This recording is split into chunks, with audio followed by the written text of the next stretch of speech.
Groundwater is an example of renewable resources. These resources are replenished by nature as in the case of crops and plants. जो ground water है basically वो renewable resource है, दोबारा से regenerate हो जाएगा ये रिसोर्सेज, बट रीजनरेट कैसे होंगे, रीप्लेनिश कैसे होंगे, वो नेचर की फॉर्म में होंगे, नेचर उसे लेके आएगी, हम नहीं लेके आ सकते, बारिश पड़ेगी, प्लांट्स होंगे तो वो रीजनरेट होगा. However even these resources may be overused, but इस रिसोर्स को भी हम ओवर यूज कर लेते हैं. For example in case of ground water, if we use more than what is being replenished by rain then we would be overusing the resource. मतलब ground water को अगर हम इतना ज़्यादा यूज करते रहें, उतनी बारिशें हो नहीं रही हैं, मतलब रिप्लेनिश तो हो नहीं रहा और हम यूज करे जा रहे हैं, तो उसको हम ओवर यूज कर रहे हैं. Non renewable resources are those which will get exhausted after years of use. मतलब हम सालों तक उसे यूज करते आ रहे हैं, फिर वो खत्म हो रहे हैं, तो उसको हम नॉन रिन्यूएबल रिसोर्स बोलते हैं. जैसे कि we have a fixed stock on earth which cannot be replenished. We do discover new resources that we do not know of earlier. मतलब हमारे पास एक फिक्स्ड है ना कि यही मिनरल्स, यही रिसोर्सेज अर्थ पे है, हम उसको दोबारा रीजनरेट नहीं कर सकते हैं. हाँ, हम कुछ न्यू रिसोर्सेज ढूंढ सकते हैं जो अभी हमें अभी तक नहीं पता है, बट पुराने रिसोर्सेज जो हम ढूंढ चुके हैं उनको रीजनरेट नहीं कर सकते हैं. New resources in this way add to the stock. जो न्यू रिसोर्सेज हैं वो क्या है, हमारे स्टॉक एक जो हमने रखा हुआ है रिजर्व, उसमें ऐड हो जाएंगे. However over time even this will get exhausted, but time के साथ साथ शायद ये भी रिसोर्सेज खत्म हो जाए. तो वो यही बताना चाह रहे हैं कि जो रिसोर्सेज हम दोबारा रिप्लेनिश नहीं कर सकते उनको सोच समझ के हमें यूज करना चाहिए, क्योंकि अगर हम नए रिसोर्सेज ढूंढ भी लेंगे एक दिन वो भी खत्म हो जाएंगे, देन हम क्या करेंगे. ठीक है, जैसे कि for example crude oil that we extract from the earth is a non renewable resource. जो हम कच्चा तेल निकालते हैं जो ज़मीन से निकलता है वो नॉन रिन्यूएबल रिसोर्स है, मतलब हम उसे जनरेट नहीं कर सकते हैं, वो नेचर ने हमें दिया है. However we may find a source of oil that we did not know of earlier. Exploration are being undertaken all the time.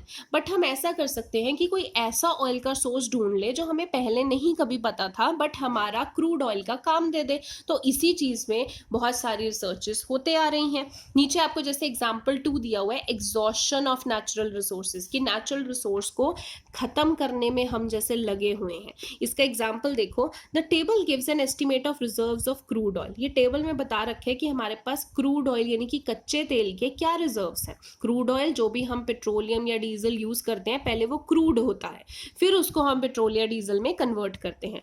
More important, it also tells us for how many years the stock of crude oil will last if people continue to extract it as present rate. ये जो table है वो भी बताता है कि अगर हम आज की डेट में जितना क्रूड ऑयल निकाल रहे हैं, एक्सट्रैक्ट कर रहे हैं, अगर हम आगे भी इतना ही करते रहे तो कि कब तक ये क्रूड ऑयल बच पाएगा. The reserved would last only 50 years more. मतलब आज से सिर्फ 50 साल और ही बच पाएगा ये. मतलब ये आज की बुक पब्लिश नहीं है, तो कहा जाता है 2050 तक ही हमारे पास क्रूड ऑयल बच पाएगा, उसके बाद we don't have petrol and diesel. This is for the world as a whole. ये पूरी दुनिया के लिए, किसी स्पेसिफिक कंट्री के लिए नहीं है, पूरी दुनिया में ही क्रूड ऑयल नहीं होगा. क्रूड ऑयल ज़्यादा कहाँ से आता है, मिडिल ईस्ट कंट्रीज से आता है या फिर अमेरिका से आता है. ठीक है, और बाकी वर्ल्ड की कंट्रीज को मिला के टोटल इतना बनता है. ठीक है, तो ये सब खत्म हो जाएगा. However, different countries face different situations. Country like India depend on importing oil from abroad because they do not have enough stocks of their own. If prices of oil increase, this becomes a burden for everyone. अब हर country के लिए depend करता है. अब देखो America में आज की डेट में जो ऑयल है उसकी प्राइसेस बहुत कम हो चुकी हैं, क्योंकि क्रूड ऑयल बिक ही नहीं रहा है. आपको पता, लॉकडाउन चल रहा है, वो वहीं से ऑयल निकाल रहे हैं, तो उनके पास अबंडेंस है, तो उन्होंने प्राइसेस कम कर दी है. बट इंडिया तो ऑयल इम्पोर्ट करवाता है, तो वो प्राइसेस कैसे कम करेगा. ठीक है, तो अगर हमें जो ऑयल है जो हम बाहर से मंगाते हैं, अगर वो बाहर की कंट्रीज में ही उसके रिजर्व्स खत्म होने शुरू हो जाएंगे, तो हमें इंपोर्ट कराने की कॉस्ट और पड़ेगी, और इंडिया में जो ऑयल है उसकी कॉस्ट बढ़ जाएगी, जो कि सभी के लिए बर्डन हो जाएगा. There are countries like USA which have low reserves and hence want to secure oil through military and economic power. अब यूएसए में उनके पास रिजर्व्स हैं, तो वो बट बट रिजर्व जो है वो भी कम है, तो वो क्या करते हैं कि मिलिट्री और इकोनॉमिक पावर के थ्रू वो अपने ऑयल जो है वो सिक्योर करने की कोशिश करते हैं। तो यहाँ पे बेसिकली बताया गया है कि नेचुरल रिसोर्स जैसे कि क्रूड ऑयल है, हम उसको भी फटाफट यूज़ करे जा रहे हैं, तो फ्यूचर जनरेशन के लिए कुछ बचेगा ही नहीं। इसीलिए आज के टाइम पे हाइब्रिड कार्स आ रही हैं, जो बैटरी से चलती हैं कार्स वो आ रही हैं, क्योंकि पता है साइंटिस्ट को कि फ्यूचर में जो पेट्रोल डीजल है वो नहीं बचेगा। ठीक है। Consequences of environmental degradation do not respect national or state boundaries. This issue is no longer region or nation specific. अब देखो environment अगर खराब होगी ना, तो environment को नहीं पता कि ये कौन सी state है, ये कौन सा देश है, तो मैं यहीं तक environment खराब करती हूँ। तो ऐसा नहीं है, environment खराब होगा तो पूरे के पूरे वर्ल्ड को भुगतना पड़ेगा। Our future is linked together. हम सारे जो देश हैं, हम सबका फ्यूचर आपस में लिंक्ड है। अभी आप इसकी एग्जाम्पल बहुत अच्छी कोरोना वायरस से देख सकते हैं। चाइना में फैला, चाइना से पूरे वर्ल्ड में फैल गया, क्योंकि अगर कुछ खराब होता है तो वो पूरे वर्ल्ड को इफेक्ट करेगा। Sustainability of development is comparatively a new area of knowledge in which scientist, economist, philosophers and other social scientist are working together. तो हमारे पास जो सस्टेनेबिलिटी ऑफ डेवलपमेंट है, ये ऐसा टॉपिक है जिसके ऊपर आज की डेट में हमारे scientist, economics, philosophers, social scientist ये सब मिलके काम कर रहे हैं, ताकि जो भी हमारे रिसोर्सेज हैं वो हमारी फ्यूचर जनरेशन के लिए बचे रहें।